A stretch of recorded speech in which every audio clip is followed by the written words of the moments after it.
اور یہی ساتھی ایک سوال یہ کرتے ہیں کہ بابری مسجد کی جگہ مندر کی تعمیر کے متعلق اپنی رائے دیجیے۔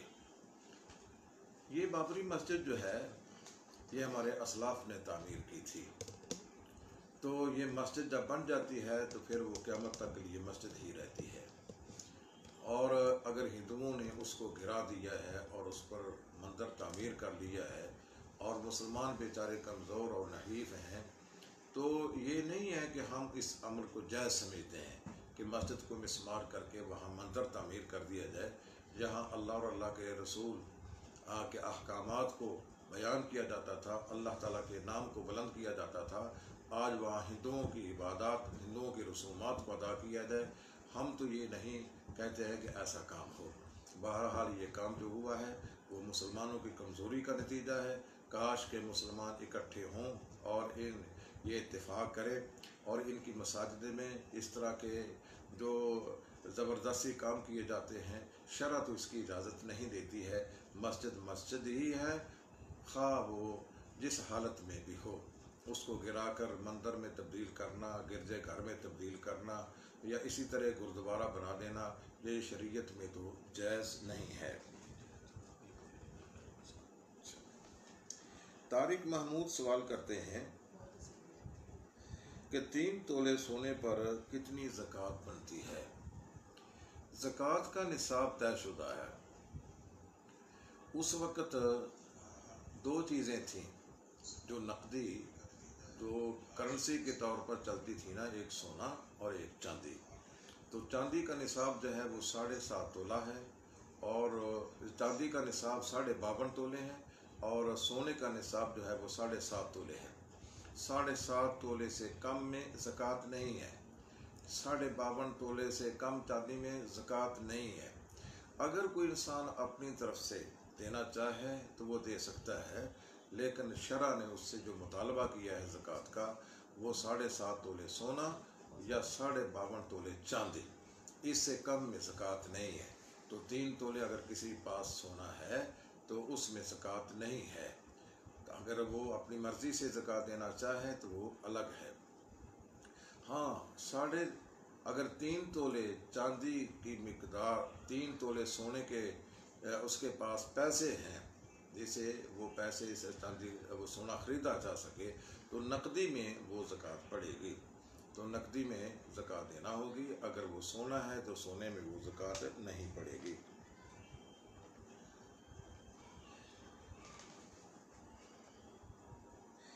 مبشر سعید یہ سوال کرتے ہیں کہ انشورنس کرانا یہ صحیح ہے یا نہیں؟ اس مسئلے کے بارے میں تفصیل سے آگاہ کریں۔ انشورنس کو بیمہ بھی کہتے ہیں۔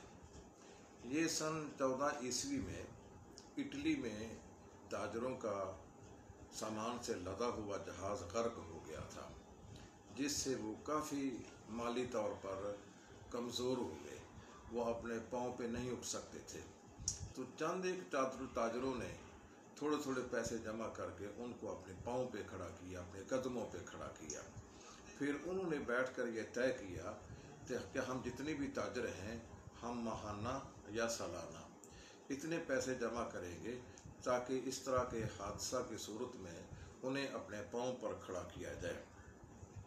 اس کی ابتدا تو بڑی اچھی تھی، لیکن جب یہودیوں کے ہتھے یہ کام چڑھا ہے تو انہوں نے اس میں سود، غرر اور اسی طرح جوا اور ایک دوسرے کو نقصان پہنچانا، یہ اس میں شامل کر دیا ہے۔ اس میں سود بھی ہے، یہ جوا بھی ہے، اس میں دھوکہ بھی ہے، اور اس میں دوسروں کو نقصان پہنچانا بھی ہے۔ اور انسان کبھی اپنے کاروبار کا بیمہ کراتا ہے، کبھی اپنی زندگی کا بیمہ کراتا ہے، کبھی اپنی صحت کا بیمہ کراتا ہے، کبھی اپنے بچوں کا بیمہ کراتا ہے، کبھی اپنی کمپنی کا بیمہ کراتا ہے۔ حتیٰ کہ اب بیمہ اس حد تک چلا گیا ہے، جو بازار حسن کی عورتیں ہیں وہ اپنے حسن کا بیمہ کراتی ہیں، اور بیمہ کرانے والا انسان جو ہوتا ہے وہ اپنے طے شدہ پروگرام کے مطابق ماہانہ رقم ادا کرتا ہے، اور بیمہ کمپنی کو پتہ نہیں ہوتا ہے کہ یہ کتنی رقم ادا کر پائے گا، نہ یہ بیمہ کرانے والے کو پتہ ہوتا ہے کہ میں کتنی رقم ادا کر سکوں گا۔ یہ سارے کے سارا دھوکہ اور جوے کا ساز و سامان ہے۔ اسی طرح اس میں نقصان بھی پہنچتا ہے۔ اگر کوئی انسان بیمہ کو ختم کرنا چاہے تو وہ بیمہ کمپنی 40% رقم اس سے کاٹ لے گا، باقی رقم اس کو ادا کرے گا۔ اور اس سے جو مسلمانوں کا تقدیر پر ایمان ہے وہ بھی کمزور ہوتا ہے کہ اگر کوئی انسان کمپنی کا بیمہ کراتا ہے تو اللہ تعالیٰ کو پتہ ہے نا کہ اس میں کتنا نقصان ہوگا، لیکن وہ تقدیر پر ایمان کی کمزوری کی بنا پر وہ بیمہ کراتا ہے۔ اور اس کا ایک نقصان یہ بھی ہے کہ جب کمپنی والوں کو پتہ ہوتا ہے کہ ہمیں نقصان ہو رہا ہے، وہ خود ہی اپنی فرم یا کمپنی کو آگ لگا دیتے ہیں، اور پھر وہ رپورٹ کے لیے جو بیمہ کمپنی کے اہلکار ہوتے ہیں ان کو رشوت پیش کر کے اپنے حق میں رپورٹ لے لیتے ہیں۔ یعنی یہ سارا کا سارا دھوکے کا سامان ہے۔ اور اسی طرح بیمہ کرنے والے جو ہوتے ہیں، اس سے جو وراثت کا قانون ہے وہ بھی متاثر ہوتا ہے، کیونکہ اس میں ایک آدمی نامزد ہوتا ہے کہ حادثہ کی شکل میں فلاں شخص کو یہ رقم ادا کی جائے گی، تو باقی ورثاء کو محروم کر دیا جاتا ہے۔ ہماری اسلام نے جو قانون، جو صدقے کا قانون متعارف کرایا ہے، وہ اس سے کہیں بہتر ہے، کیونکہ اس میں تو ان لوگوں کو شامل کیا جاتا ہے جو حصہ ڈالتے ہیں، اور اگر آفت زدہ دوسرے لوگ ہیں ان کو کچھ نہیں دیتے ہیں۔ لیکن صدقے کا نظام اس طرح کا ہے کہ اللہ تعالیٰ نے ہر ایک کو اس میں شامل کیا ہے۔ جو انسان بھی کسی جگہ پہ نقصان اس کو پڑتا ہے تو صدقے کے ذریعے اس کا ازالہ کیا جاتا ہے، خواہ وہ صدقہ دیتا ہے یا نہیں دیتا ہے۔ اللہ تعالیٰ نے یہ صدقے کے نظام کے ذریعے ہمیں اس قسم کے فضول قسم کے پروگراموں سے مستغنی کر دیا ہے۔ لہذا مسلمانوں کو چاہیے کہ وہ نہ خود بیمہ کرائیں اور نہ ہی دوسروں کو کرانے کی تلقین کریں۔ بعض اوقات ایسا ہوتا ہے کہ کئی ممالک ایسے ہیں جہاں جبری طور پر بیمہ کرایا جاتا ہے، یا گاڑیوں کا ہے کہ اس وقت تک وہ سڑک پر نہیں آنے دیتے ہیں جب تک اس کا بیمہ نہ کرایا جائے۔ ہاں اگر کوئی مجبوری ہے تو الگ بات ہے، انسان اپنے اختیارات سے اور اپنی رضامندی سے اس بیمے کو نہیں کرانا چاہیے۔ آج کل کچھ لوگوں نے تکافل کے نام پر یہ ایک اچھا سا نام دے کر اس کو رائج کرنے کی کوشش کی ہے۔ یہ جو تکافل ہے یہ بیمے کی ہی ایک شکل ہے، اس کو بھی انسان اپنے عمل میں نہ لائے۔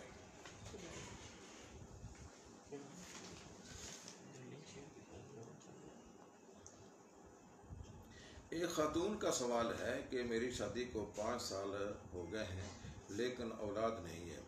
میری ساس میری سگی خالہ ہے جو کہتی ہے کہ اب اسے نہیں رکھنا۔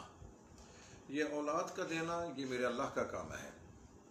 للہ ملک السماوات والارض یہب لمن یشاء اناثا ویہب لمن یشاء الذکور او یزوجہم ذکرانا واناثا ویجعل من یشاء عقیما۔ اس میں 4 قسم کی عورتوں کو بیان کیا ہے۔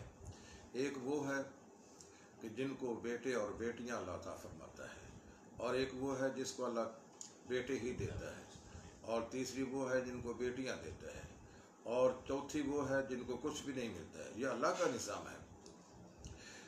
بعض اوقات یہ ایک بیماری ہوتی ہے جو قابل علاج ہے، علاج تو کرانا چاہیے، لیکن اللہ کی طرف سے اگر بیٹا یا بیٹی یا اولاد اس کے مقدر میں نہیں ہے تو یہ اس کا قصور نہیں ہے کہ اس کو یہ تانے دیے جائیں کہ یہ رکھنے کے قابل نہیں ہے، اس کو ہم نے فارغ کر دینا ہے۔ تو یہ اللہ تعالیٰ کے اس قانون کو چیلنج کرنا ہے جو قرآن کریم میں بیان کیا ہے۔ یہ اللہ کی طرف سے عطیہ ہے، اور دعا بھی اللہ تعالیٰ سے کرنی چاہیے۔ زکریہ علیہ السلام نے بھی دعا کی تھی، ابراہیم علیہ السلام نے بھی اللہ تعالیٰ سے دعا مانگی تھی۔ دعا اللہ سے کی جائے، اور اگر کوئی قابل علاج مرض ہے تو اس کا علاج کرایا جائے، لیکن یہ اس کو تانے دیے جائے کہ یہ رکھنے کے قابل نہیں ہے، اب ہم نے اس کو فارغ کر دینا ہے، یہ بالکل اللہ تعالیٰ کے نظام کے خلاف اور اللہ تعالیٰ کی تقدیر کو چیلنج کرنے والی بات ہے۔ یہ فروا خواہ پوچھتے ہیں کہ یہ بیعت کرنا کیسا ہے۔ بیعت اسلام میں 2 قسم کی ہے۔ ایک تو بیعت اسلام ہے کہ جب انسان مسلمان ہوتا ہے تو وہ بیعت کرتا ہے کہ وہ اس اسلام پر پورا اترے گا، اس کے احکامات پر عمل کرے گا۔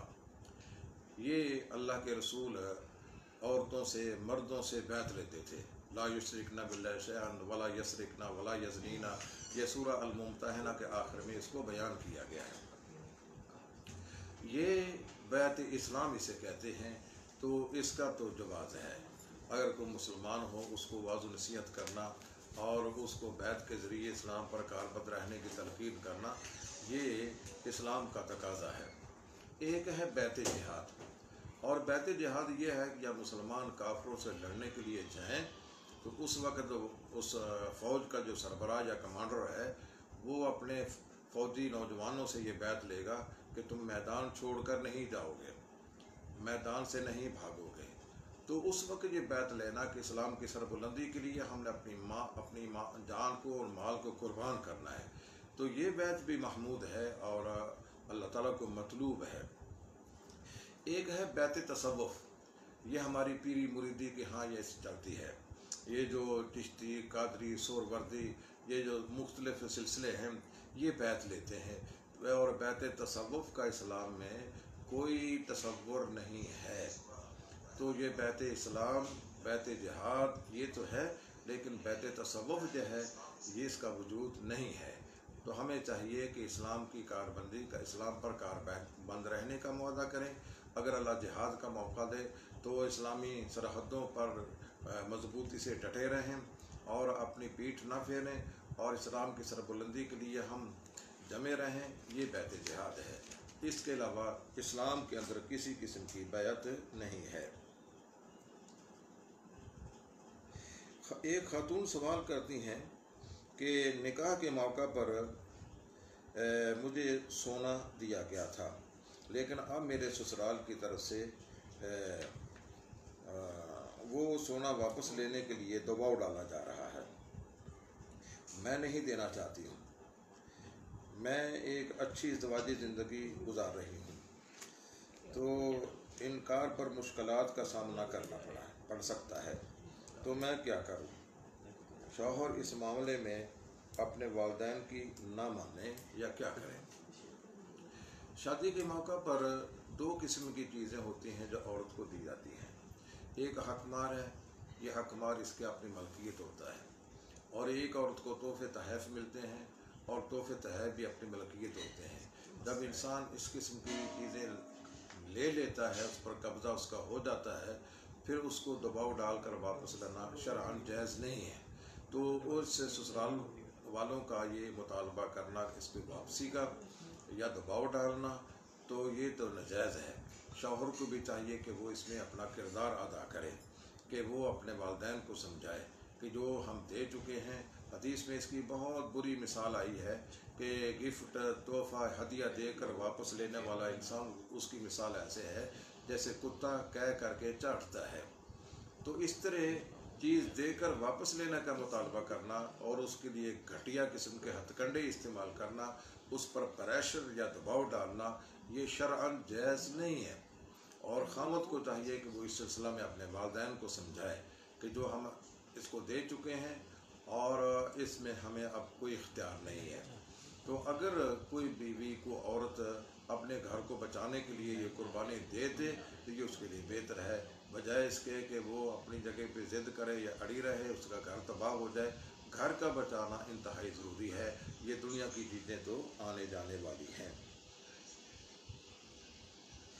یہ مہتاب فیصل یہ سوال کرتے ہیں کہ اسلامک بینک کے سیونگ اکاؤنٹ میں منافع لینا، ان کی شرعی حیثیت کیا ہے؟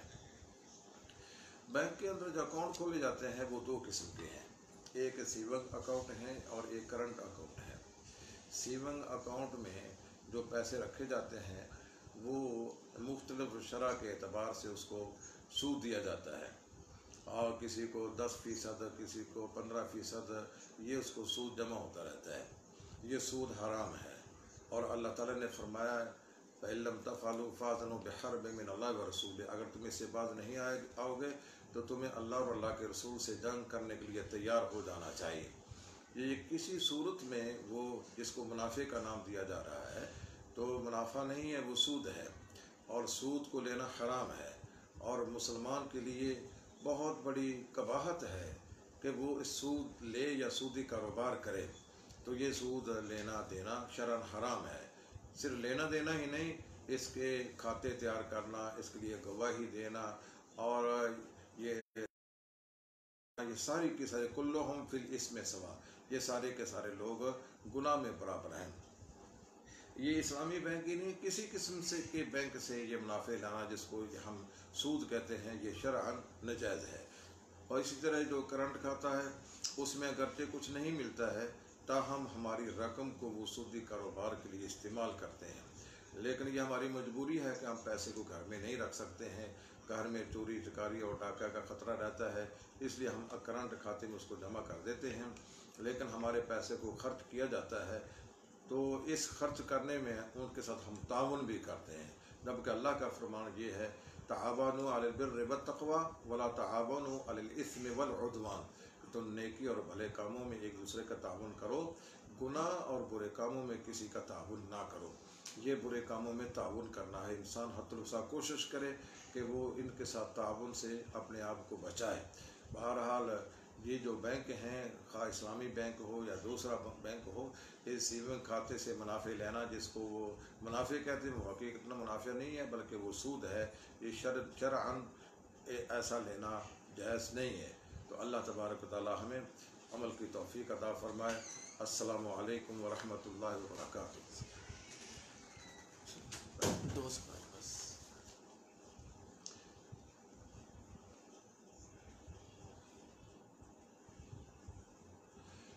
یہ عبد المتین پوچھتے ہیں کہ میت کو غسل دیتے وقت زیر ناف بال بڑے ہوئے ہوں یا ناخن بڑے ہوئے ہوں تو کیا انہیں کاٹا جا سکتا ہے؟ جب میت کو ہم نہلاتے ہیں، اس کو غسل دیتے ہیں، تو بعض ایسی چیزیں ہوتی ہیں جو ناپسندیدہ ہوتی ہیں، تو انسان کو چاہیے کہ میت کو جب اللہ کے حضور پیش کرے وہ بہترین شکل میں پیش کرے۔ آخر ہم اس کو غسل دیتے ہیں، اس کو صابن سے نہاتے ہیں، اس کی میل کچیل کو دور کرتے ہیں، تو اسی طرح زیر ناف اگر بال بڑے ہوئے ہیں تو پردہ داری کے اصول کو سامنے رکھتے ہوئے ان کو صاف کرنے میں کوئی حرج نہیں ہے۔ غالباً سعد بن ابی وقاص رضی اللہ تعالی عنہ نے ان سے یہ عمل بھی ثابت ہے، ان کے ہاں ایک میت کو لایا گیا تھا تو انہوں نے اس کے زیر ناف بالوں کو کاٹا تھا یا صاف کیا تھا۔ ناخن اگر بڑے ہوئے ہوں زیادہ تو ان کو کاٹنا بھی جائز ہے، اس میں کوئی حرج والی بات نہیں ہے کہ اللہ تعالیٰ کے حضور ہم نے اس کو پیش کرنا ہے تو اچھی حالت میں پیش کیا جائے، شرعی طور اس میں کوئی قباحت نہیں ہے۔ اسی طرح نوید احمد جو ہیں وہ رحیم یا رخا سے پوچھتے ہیں کہ قسطوں کا کاروبار کرنا جائز ہے یا ناجائز؟ قسطوں کا کاروبار، سوال یہ نہیں ہے قسطوں کا کاروبار جائز ہے یا ناجائز ہے۔ قسط ہوتی ہے کہ ایک چیز آپ نے لی ہے تو آپ یک مشت پیسے دینے کے بجائے بالاقساط ادا کریں، آپ اسے ٹائم لے دیں کہ میں 1 سال تک اس کو ادا کروں گا، اس کی میں 12 قسطیں بنا لیتا ہوں، ہر مہینے میں اتنے پیسے ادا کروں گا، یہ سوال نہیں۔ سوال یہ ہے کہ قسطوں کی ادائیگی میں اس کی قیمت میں کمی بیشی کی جا سکتی ہے، یہ سوال کرنا چاہیے کہ نقد اگر ایک چیز 10 روپے میں ہے تو ادھار وہ اگر 12 روپے میں 15 روپے میں ملتی ہے تو کیا ایسا کاروبار کرنا جائز ہے یا ناجائز ہے؟ قسطوں کا کاروبار نہیں، قسطوں کی شکل میں قیمت میں کمی بیشی کرنا یہ جائز ہے یا ناجائز ہے؟ تو ظاہر ہے کہ یہ ایک سہولت ہے جو انسان کو دی جاتی ہے، تو سہولت کے بدلے اس کو اگر کوئی فائدہ ملتا ہے تو وہ فائدہ لینا چاہیے۔ اس کی مثال آپ یوں سمجھیں کہ آپ گاڑی پہ سفر کرنا چاہتے ہیں، لاہور سے کراچی جانا چاہتے ہیں، تو اس کی کئی کلاسیں ہوتی ہیں، ایک اکانوی کلاس ہے، ایک سلیپر کلاس ہے، ایک بزنس کلاس ہے، اے سی کلاس ہے، اور کئی جو جتنی بھی سہولت زیادہ ہوگی اتنا ہی کرائے میں فرق ہوگا۔ تو اگر وہاں فرق کیا جا سکتا ہے سہولت کی وجہ سے، اس قیمت کی ادائیگی میں سہولت اگر آپ نے لی ہے تو اس میں فرق کرنے میں چندہ حرج نہیں ہے۔ رسول اللہ صلی اللہ علیہ وسلم نے ایک دفعہ حضرت عبداللہ بن عمر بن عاص سے فرمایا تھا کہ ہمیں جنگ کے لیے اونٹوں کی ضرورت ہے، تم جاؤ لوگوں سے اونٹ لے کر آؤ اور تم ان سے وعدہ کر لینا کہ جب ہم غنیمت کا مال ہمارا آئے گا تو آئندہ ہم تمہیں 1 اونٹ کے بدلے 2 اونٹ دیں گے۔ وہاں 1 اونٹ لے کر آئندہ ادھار پر 2 اونٹوں کا وعدہ کیا گیا ہے۔ تو اس سے معلوم یہی ہوتا ہے کہ یہ ادھار اور نقد قیمت میں فرق کرنے میں کوئی حرج نہیں ہے۔ ہمارے ہاں یہ چلتا ہے کہ ہم نقد ادائیگی میں ایک چیز وہ ہمیں 20 روپے کلو کے حساب سے ملتی ہے، اگر ہم نے وہی چیز زیادہ خریدنی ہو تو اس میں کچھ رعایت کر دیتا ہے، وہ 18 روپے میں، 17 روپے میں، 15 روپے میں بھی دے دیتا ہے۔ تو نقد قیمت بھی کمی بیشی ہو سکتی ہے، تو ادھار میں بھی کمی بیشی ہو سکتی ہے۔ تو یہ مسئلہ نہیں ہے کوئی ادھار میں کمی بیشی کرنا ناجائز ہے۔ اللہ تعالیٰ نے یہ خرید و فروخت کو یہ جائز قرار دیا، احل اللہ البیع وحرم الربا، تو بیع مطلقاً حلال ہے الا یہ کہ اس میں کوئی حرمت کی وجہ آ جائے۔